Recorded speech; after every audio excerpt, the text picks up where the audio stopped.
السلام عليكم ورحمة الله وبركاته. أهلا ومرحبا بكم وحلقة جديدة من جوه جول مع يحيى. النهاردة على السحور كده كان في مباراة جميلة جدا ما بين المنتخب المغربي ومنتخب البرازيلي. ودي كانت مباراة ودية بين الفرقتين، طبعا بسبب التوقف الدولي وإلغاء مباراتي زيمبابوي مع المنتخب المغربي بسبب انسحاب منتخب زيمبابوي من تصفيات أفريقيا. المباراة انتهت بفوز تاريخي للمنتخب المغربي على منتخب السيليساو بنتيجة 2-1. بدأ المنتخب المغربي بتشكيل مكون من ياسين بونو في حراسة المرمى. خط الظهر عندنا سايس ومزراوي وأكرد وأشرف حكيمي، وثلاثة في نص الملعب أيمن مرابط وأناحي الخنوس، اتنين تحت رأس الحربة بوفال وزياش، ورأس الحربة النصير. الناحية التانية المنتخب البرازيلي ابتدى بتشكيل مكون من ويفرتون في حراسة المرمى. خط الظهر عندنا إيميرسون وميليتاو وإيبانيز وتيليس، وثلاثة في نص الملعب كازيميرو وأندري وباكيتا. وعندنا خط هجوم ناري مكون من رودريجو وقدامهم فينيسيوس وروني.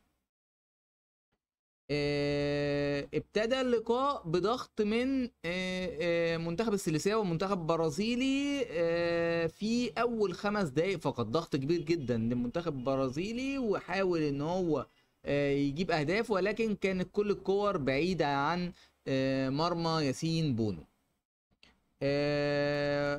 ولكن في الدقيقة 12 روني بيضيع انفراد تام بعد ما اخد لوب باس كده، لوب باس من رودريجو اللي بيشوطها فوق العارضة ياسين بونو، ويضيع الهدف الاول. عندنا بعد كده ابتدى بقى يدخل المنتخب المغربي في اجواء اللقاء. ففي الدقيقة 22 نصير مزراوي على حدود منطقة الجزاء بيطلق قذيفة، كان الكرة من ناحية الشمال، يطلق قذيفة بيمينه بجوار القائم الايسر بمليمترات. كانت الكرة قريبة جدا، الكرة قعدت تعمل باندا كده، كان شكلها حلو قوي. هدف مؤكد بيضيع للمنتخب المغربي في الدقيقة 22. ثم في الدقيقة 26 يتلغي هدف لفينيسيوس جونيور بعد ما رجع الحكم للفار، والفار قال له ان الكرة اصلها تسلل او على فينيسيوس جونيور. في الدقيقة 29 يأتي الهدف الأول للمنتخب المغربي بعد ما استلم الكرة داخل منطقة الجزاء. سفيان بوفال يستلمها بيمينه كده ويلف، كان استلم الكرة بيمينه وهو مدي ظهره للمرمى، لأن لازم وصف الهدف لأن الهدف جميل قوي. استلمها بيمينه بعد تمريرة أناحي من ناحية الشمال، ولف بجسمه و 180 درجة وحطها بيمينه في الزاوية القريبة. يمكن حتى ما عملش عليها تراي حارس مرمى المنتخب البرازيلي، محرزا الهدف الأول للمنتخب المغربي. الشوط الاولاني يعني حاول المنتخب البرازيلي انه يدرك التعادل، ولكن الكور كلها كانت مع يعني ما فيش خطوره على ياسين بونو حارس مرمى المنتخب المغربي. ولكن مع بدايه الشوط الثاني في الدقيقه 47 ياسين بونو يتصدى لهدف مؤكد بعد تسديدة رودريجو، كرة أخدها كده رودريجو من مرة واحدة كده، عملها وان تاتش على يمين بونو، ولكن ياسين بونو يصدها وتطلع كرة ضربة ركنية. ولكن في الدقيقة 67 يأتي الهدف التعادل للمنتخب المغربي. كرة على حدود منطقة الجزاء، يشوطها كازيميرو، شوطة تعتبر ضعيفة، شوطة مش قوية، ولكن تدخل من تحت دراع ياسين بونو، محرزا الهدف التعادل للمنتخب البرازيلي. ثم يأتي في الدقيقة 79 المنتخب المغربي ويحرز الهدف الفوز عن طريق عبد الحميد صبيري البديل، اللي يشوط كورة بعد دربكة كده من الدفاع على حدود 6 يارد، يحطها على شمال حارس المنتخب البرازيلي، محرزا الهدف الثاني وهدف الفوز التاريخي للمنتخب المغربي على المنتخب البرازيلي. بهذا الفوز يصبح المنتخب المغربي هو أول منتخب عربي يفوز على منتخب السامبا في التاريخ. ويعتبر المنتخب المغربي هو تاني منتخب أفريقي يفوز على المنتخب السيليساو بعد المنتخب الكاميروني اللي حقق فوز في كأس العالم قطر 2022 في دور المجموعات بعد أن فاز الكاميرون 1-0. لو حضراتكم تفتكروا في نهاية اللقاء بهدف فاينانس أبو بكر، اللي أحرز هدف وخلع الفانيلا كده وأخذ طرد، حتى كانت يعني ايه مفارقة غريبة في هذا اللقاء. تاريخيا المنتخب البرازيلي لاعب المنتخب المغربي مرتين قبل هذا اللقاء. مباراة ودية سنة 97 وانتهت بفوز منتخب السامبا 2-0. وفي كأس العالم فرنسا 98 فاز المنتخب البرازيلي على المنتخب المغربي 3-0.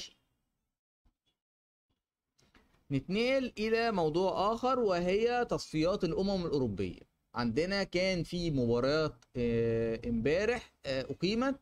عندنا المنتخب الأسباني استضاف المنتخب النرويجي بدون إيرلينج هالاند وقدر انه يفوز عليه 3-0.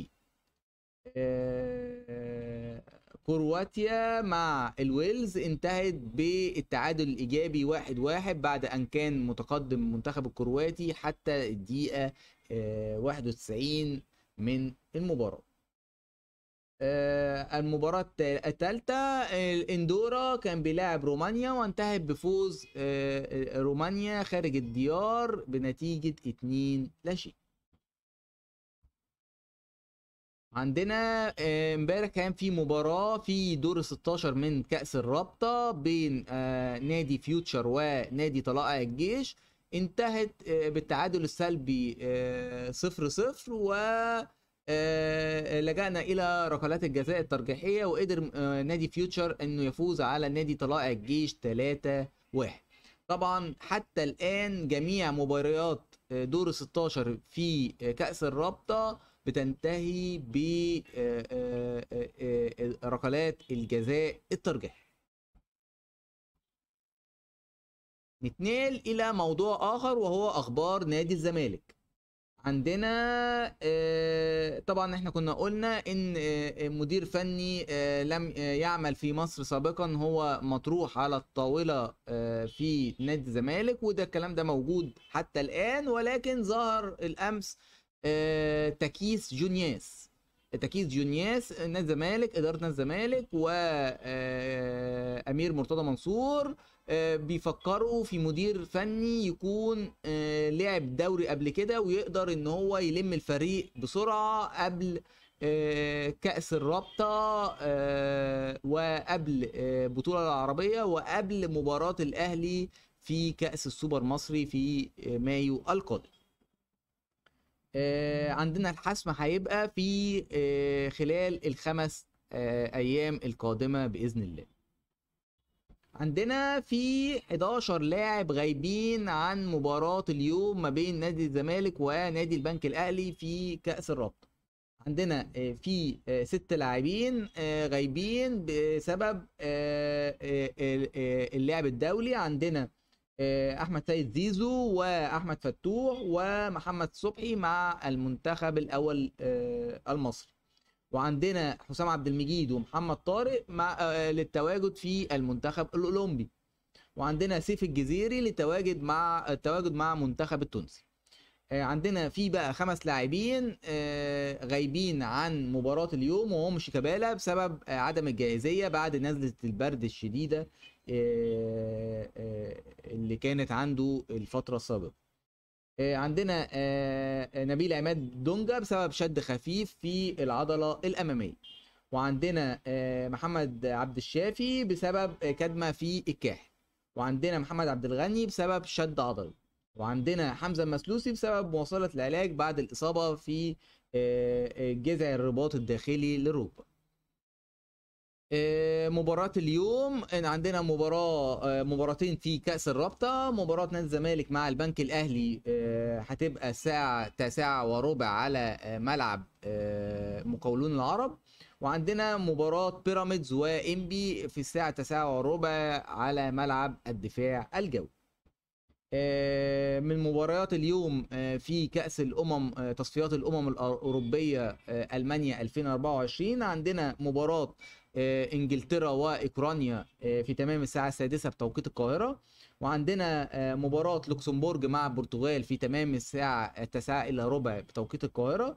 وعندنا مباراة مالطا وإيطاليا في تمام الساعة 9:15 بتوقيت القاهرة. وعندنا مباراة إيرلندا الشمالية مع فنلندا في تمام الساعة 9:15 بتوقيت القاهرة. دي كانت آخر حاجة معانا النهاردة. نلقاكم في حلقة قادمة من جوه الجول مع يحيى، والسلام عليكم ورحمة الله وبركاته.